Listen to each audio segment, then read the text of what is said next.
Este mural es parte de la remodelación de la costanera de Ancud, donde existió un barrio increíble, el barrio palafítico conocido como La Arena. Ese barrio palafítico, que tenía una superficie que abarcaba toda la playa de Fátima, prácticamente hasta muy cerca del puerto, fue destruido completamente por el mega tsunami de 1960.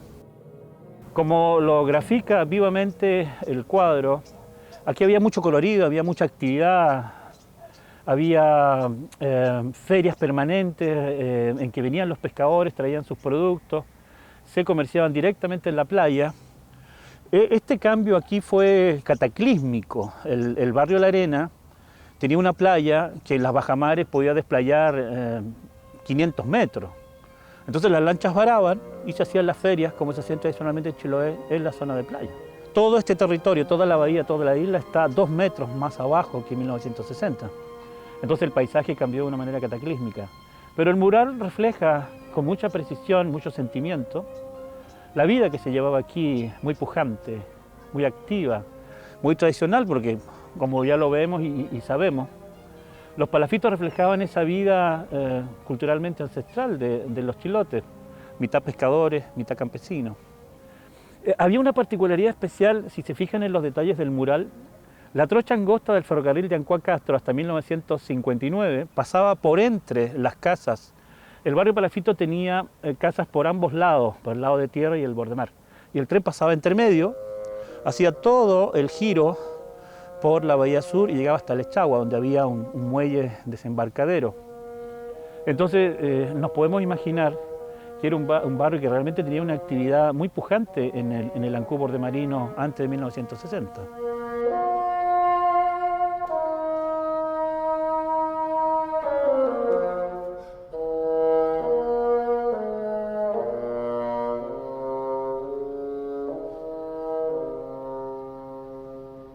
El terremoto terminó con el tren de Chiloé.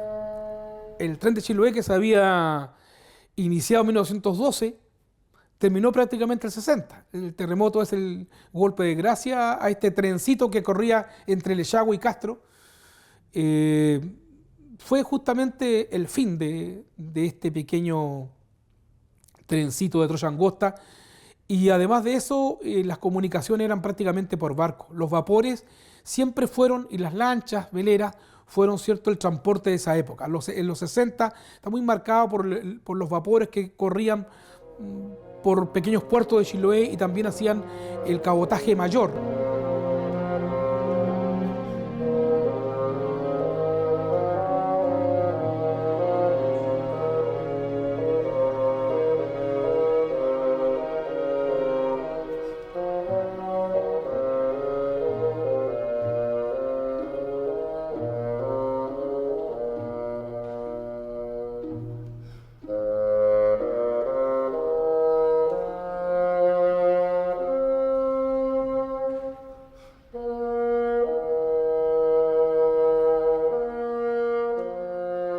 Todavía hay mucha gente que está viva y que vivió esa experiencia que fue tan traumática que les dividió el mundo o el tiempo entre el antes y después del terremoto, y por lo tanto nunca han dejado de contarla como tal vez la experiencia más remecedora y la experiencia que les transformó la vida. Entonces es muy frágil el tiempo. Y lo que más recuerdo del relato de mis padres es eso, de que era un domingo como cualquiera, que estaban haciendo una sobremesa como cualquiera, como cualquier día, y viene este mazazo así, o este corte en que se les divide el mundo en dos.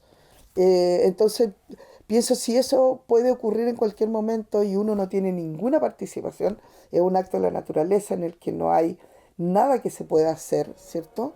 Yo creo que si eso ocurre, es mejor que uno esté viviendo el minuto que le toca vivir lo más plenamente que pueda. Esa idea de la fragilidad a mí me parece que es muy interesante de transmitir. Que el terremoto más grande del mundo, ¿cierto? El más fuerte y todo, había sido fundamentalmente Valdivia, la más, como diríamos, afectada, ¿no?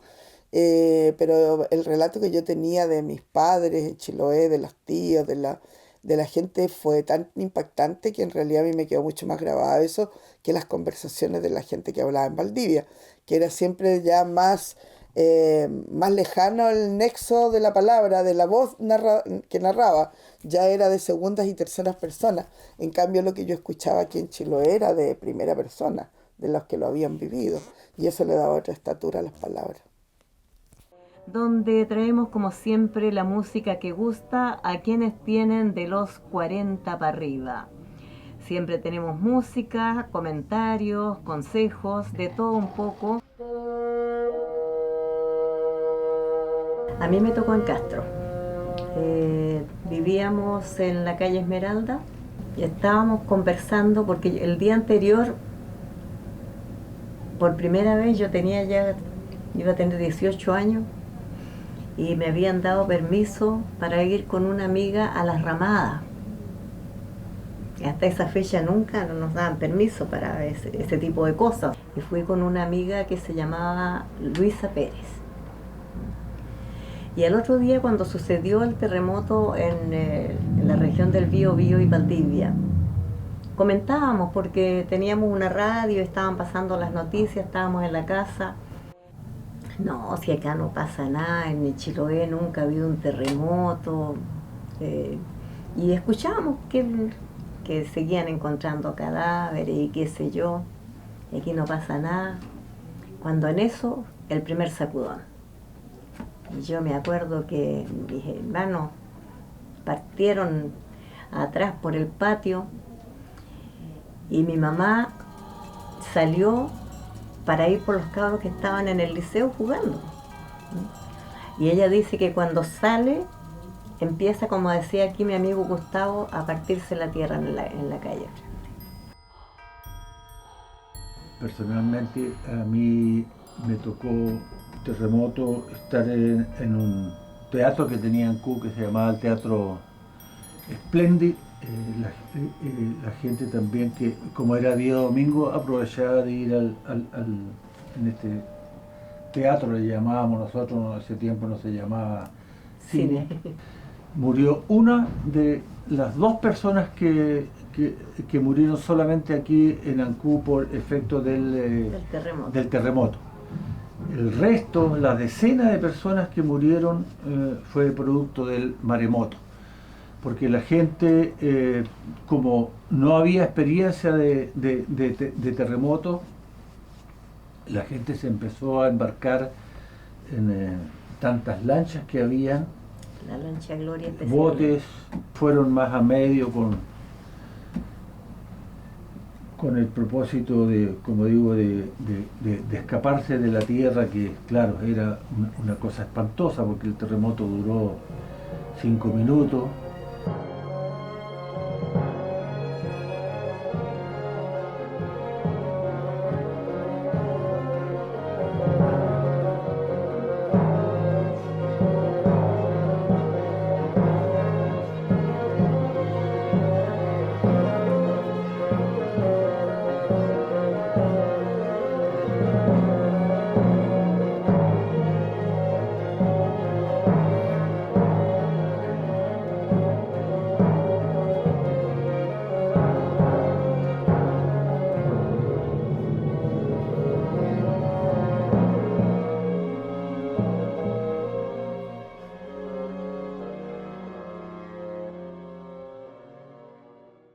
Los recuerdos míos no son un terremoto cualesquiera como ha vivido todo el mundo. El recuerdo mío es, a mí mi abuelita me preparó 2 meses más o menos para todo esto. Ahora yo hasta el día de hoy me pregunto, ¿ella cómo supo? Ella me preparó todo lo que iba a pasar. Y todos los días ella me decía, mira, viene un movimiento de tierra muy, muy fuerte, después viene una salida de mar, pero tú no te asustes porque es normal. Y siempre lo estuve repitiendo mucho tiempo, porque a ella le gustaba contarme cuentos e historias a mí. Entonces era tanto el tiempo que ella me las fue repitiendo que yo me las creí todas. Entonces cuando empezó todo, ella me dijo, dame a mí el niño y tú fírmate donde puedas. Y yo corrí, me firmé en una estaca a la orilla de un cerco, y el movimiento de tierra era de este a oeste, era así el movimiento de tierra, muy, muy fuerte.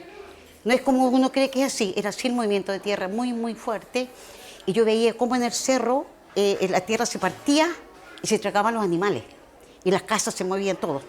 Entonces, después cuando ya pasó todo esto, mucha gente se fue a refugiar al mar en botes. Y mi tío, que era el papá de mis primitos, quiso hacer lo mismo. Me llevó a mí con todos los niños chicos a ponernos un bote. Y la abuela le gritaba, no, porque ahora va a subir al mar. Entonces él decía, pero ¿cómo puede ser tanta desgracia? ¿Ves lo que está pasando y tú quieres que va a subir el mar? Hijo, sí, le decía ella, el mar va a subir. Tú no te puedes ir al mar. Y al final mi abuela tuvo que enojarse muy, muy feo para que mi tío obedezca y nos trajo todo hacia tierra. Estábamos aquí en Ancud, en esta misma casa. Claro. Ahí a la una, el día 22, Pero a la una no- y tanto, comenzó la tembladera. Pero no habían casas así por acá a los alrededores. No, Esto eran no. puras pampas. Entonces nosotros cuando salimos como a las 5, acá afuera al patio, vimos las casas que iban nadando Flotando por en la la bahía. bahía. Porque se veía de acá la bahía, po. Ah. Ahora usted sale, ve puras casas. Pues de aquí afuera se veía como una población la bahía de Ancud. Porque todo el barrio, desde el muelle para allá, usted sí que conoce ya eso, esa situación.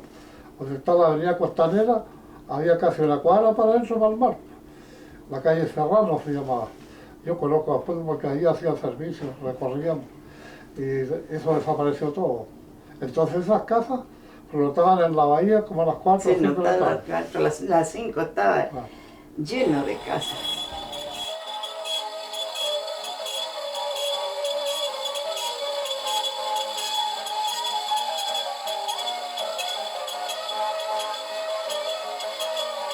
Cuando llegamos abajo, la plaza, bajando donde nosotros vivíamos, bajamos como 4 cuadras más o menos.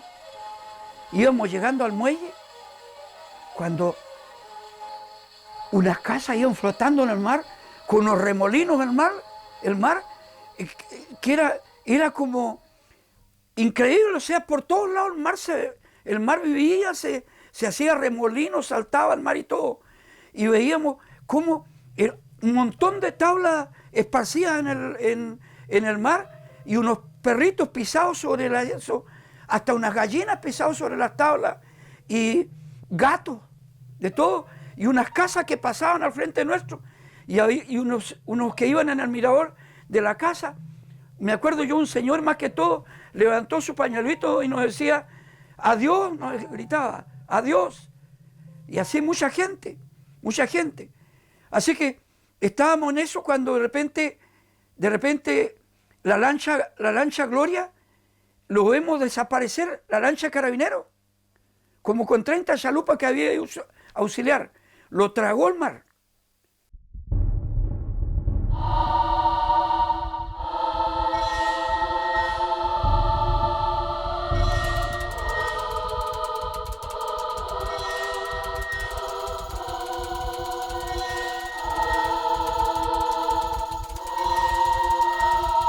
Nuestra cultura dice que es una lucha constante entre las serpientes míticas, pues, Coicoi y Trem. Y cada vez que luchan estas dos fuerzas antagónicas, se produce este fenómeno de temblor y de anegamiento. Y precisamente se cree que los relatos fundacionales mapuche dicen que así nació el universo, el Gualmapu, con una terrible lucha entre Trentren y Coicoi Bilú. Hubo un ruido subterráneo como cuando pasa un tren y un movimiento muy fuerte, y su papá, mi abuelo, Juan Antipani, dijo: me voy, hijos, me voy, porque andaban en bote, y tomó su bote y se fue al centro del mar. Y mi padre quedó en tierra, pero dijo que no se podía sostener en pie, que la tierra se movía como con olas. Y duró muchísimo tiempo.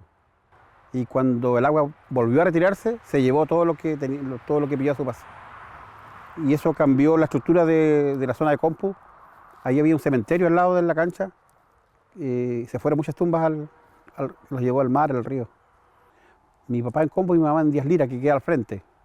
Y ella dice que estaba en su casa con sus papás y crujió la casa así muy fuerte y salieron todos afuera de la casa y su papá, que era mi abuelo, Pedro Yarzo, él se puso a rezar, se afirmó en un poste del cerco y empezó a hacer oraciones cristianas, católicas, a cantar un tema que se llama el Trisagio, que es un tema antiguo que me imagino que trajeron los jesuitas acá a la zona cuando evangelizaron, y él cantaba eso como para aplacar el remesón.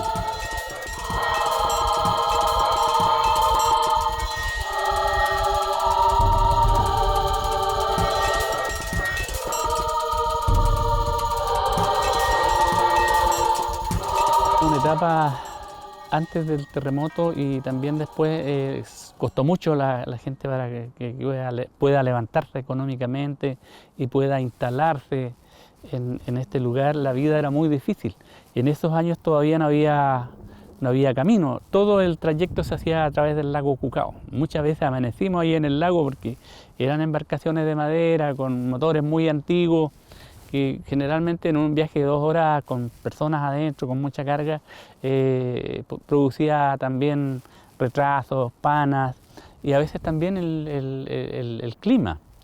Y cuando vino el sacudón, el terremoto, y yo me acuerdo que, claro, tratamos de salir del fogón, porque nosotros corrimos un mallín así, cuando fue el terremoto, y entonces empezó a abrirse la tierra, y así se juntaban y saltaba el agua para arriba, porque ese es un bajo, pues ahí en el bajo ojo en Rahue.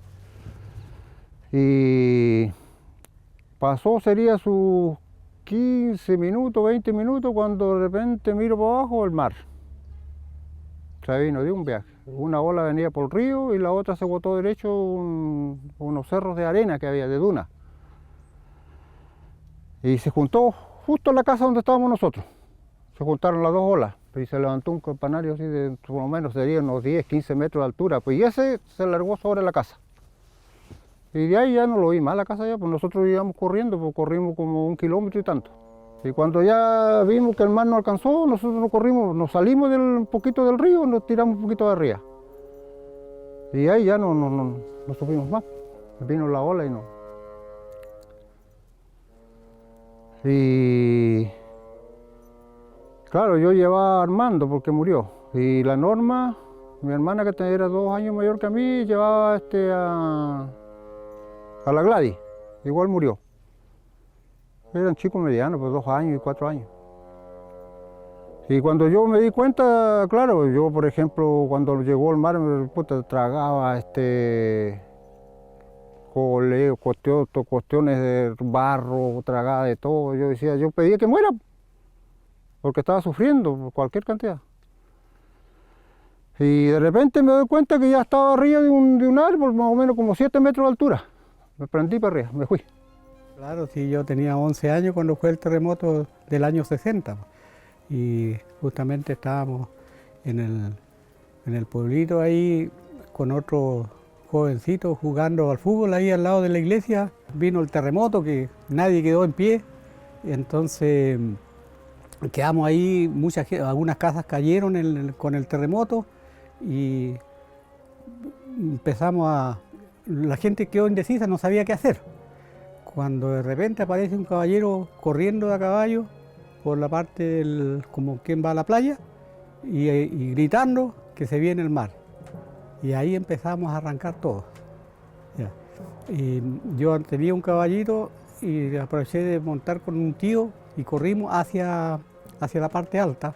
Y ahí se vino por el río y se empezó a meter y llegó acá donde está el cruce de camino, entre el camino que viene de Bullinco y llega a Cucao. En esa zona empezó a esparramarse el agua y empezó a barrer con todas las casas que había. Claro, y nosotros mirando de arriba del cerro vimos cómo flotaban las casas y se las llevaba y las traía hacia el lago. Se quedó en Ancud porque ella estaba esperando a nuestra hermana que estaba por nacer.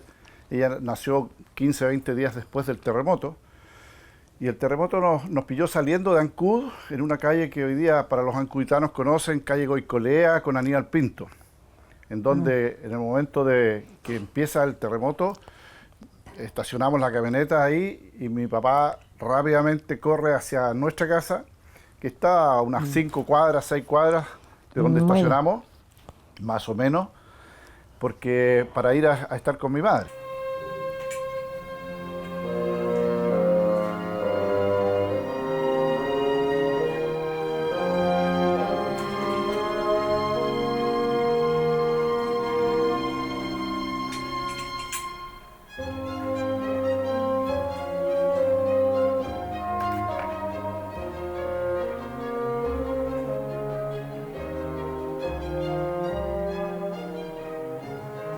Yo tengo familia en Maullín, mi abuela era de allá y mi tío, un tío que estudiaba en la Universidad en Concepción, justo ese día domingo la vino a ver y a las 3 de la tarde mi abuela estaba durmiendo, feliz de la vida, y de repente mi tío la va a sacar de la casa y la salva en realidad, porque si no se hubiera muerto.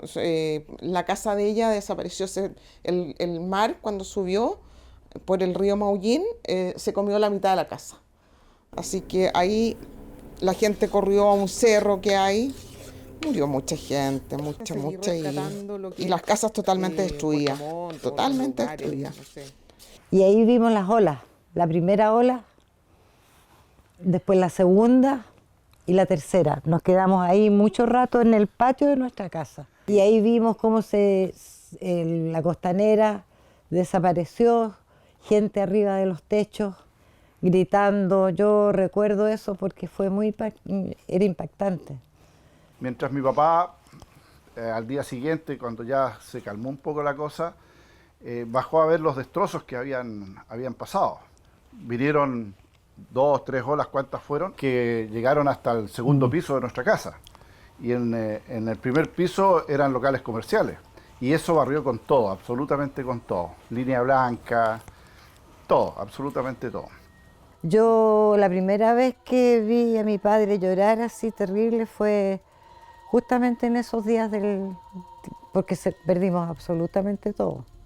Todo. Y fue difícil levantarse, le costó casi 10 años.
Lo más triste de todo, que a Chiloé lo dieron, antes de las ayudas, lo dieron por desaparecido.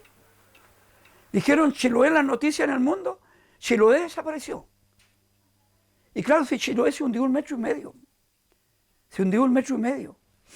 El mar hoy día cubre terrenos que antes eran terrenos cultivables y todo hoy día están bajo el mar. Entonces Chiloé lo dieron por desaparecido. Y se ignoró a Chiloé hasta que descubrieron, no sé de qué manera, fue cuando se incorporó en la plaza, llegó la luz eléctrica, se instaló un motor y empezó a salir el telégrafo en eso. Y se comunicó, no, Chiloé todavía hay vida, hay pueblos que quedaron en pie. Mire lo que le estoy contando, quedaron en pie y empezaron a llegar de todas partes. Chiloé, entonces todavía hay vida, vamos a llegar con alimentos, van a llegar con helicópteros y vamos a ir tirando donde no podemos bajar y todo eso. Algunos padres fueron a buscar a su hijo en Cuba a caballo de acá, otros fueron a pie y todos tratando de recuperar la vida. El que estaba vivo había que irlo a buscar. Después las casas que eran más viejitas que le llamábamos, uno ya no se animaba a dormir en esas casas, quedarse dormido tampoco, nosotros con otros vecinos arriba, mi papá hicieron una casita en el campo y ahí nos íbamos a dormir en las noches, porque pasó mucho tiempo que siempre seguía temblando. Entonces nadie queríamos quedar en nuestras casas de tomar un sueño profundo. Así que íbamos a dormir en una ranchita que había y al otro día acá nos íbamos a nuestras casas. Pero en la noche se juntábamos 2 familias o 3 y dormíamos ahí todos afuera en el campo. Entré a Carabineros queriendo el uniforme de la institución. Y la historia que conozco además de cerca es la famosa lancha Gloria, que fue un orgullo para nosotros, la lancha Carabineros, que se hundió ese día del terremoto, con el cabo José Miguel Vergara Díaz, y él fue tan leal a sus servicios que cuando pasó un poco el movimiento telúrico, él se fue a su lancha para asegurarla, y como era una lancha que ofrecía seguridad, se le amarraron demasiados botes pesqueros que estaban llenos de ellos, estaban en el muelle y se amarraron a la lancha Gloria. Para que lo saben, la lancha Gloria se hizo a la mar, se echó a medio, pero no se pudo con tanto bote, y lo pegó la segunda o tercera ola y la dio vuelta. Después apareció en la isla Cochino, se lo ubican, ahí aparecieron los restos de la lancha Gloria. Y el cabo motorista apareció después de un mes en la playa de Mochico, fue Huicha. Por ahí apareció el cabo, el motorista de la lancha. Castro, mayo 22 de 1960. Hoy, siendo las 3:05 de la tarde de un día de sol, se produjo un inesperado terremoto nunca antes sentido en el país, ni aún en el mundo entero, según opinión de los sismólogos, siendo del grado 10 a 11 de la escala internacional, cuando aún no se reponían los habitantes y sin constatar los estragos producidos por el terrible sismo, se dio la voz de alarma de incendio de la calle Thompson. La destrucción que fue provocada aquí en Calle Blanco fue por el incendio, que fue a la misma noche del terremoto. Comenzó un incendio desde acá, desde la esquina hasta la mitad de Calle Blanco. Y después al otro día, en la tarde, comienza el otro incendio que es en la calle Thompson, que la destruye completa por ambos lados. Y ahí, donde hoy día se encuentra el Serviestado, hasta ahí tuvieron que desmoronar ese edificio con dinamita a los bomberos, para que no se siguiera expandiendo el incendio. No obstante, pese a nuestro titánico esfuerzo, se quemaron las casas de las siguientes personas: señores Marcos Perales, ocupada por don Domingo Yurac, Eulogio Yarzún, Sixto Cárcamo, Alberto Paredes, Liborio Barrientos, Sucesión Ramón Uribe, Manuel García, César García Mancilla, René Ruiz, Vitalia Canobra, parte Sucesión Rifar, total 12 casas. Se deja constancia que en el ánimo de atajar la propagación del fuego, el capitán infrascrito ordenó, después de lanzar la única granada de mano existente, sin resultado, dinamitar la propiedad Uribe. ¿Qué hizo la gente? Bueno, mi mamá volvió con mis hermanos y ¿qué hicimos?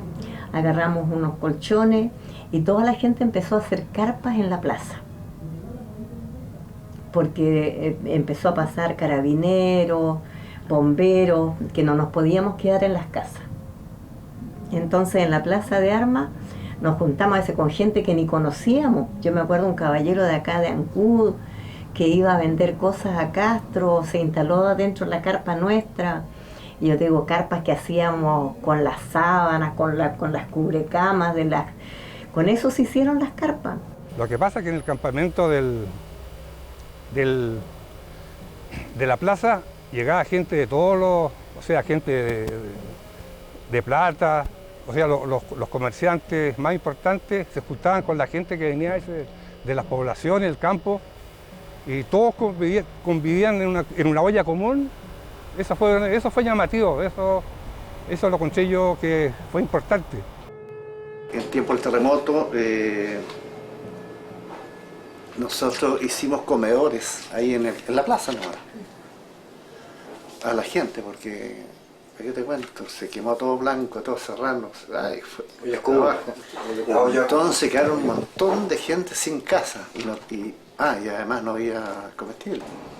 Mira, alimentamos, no sé si 100, 200, 300 personas.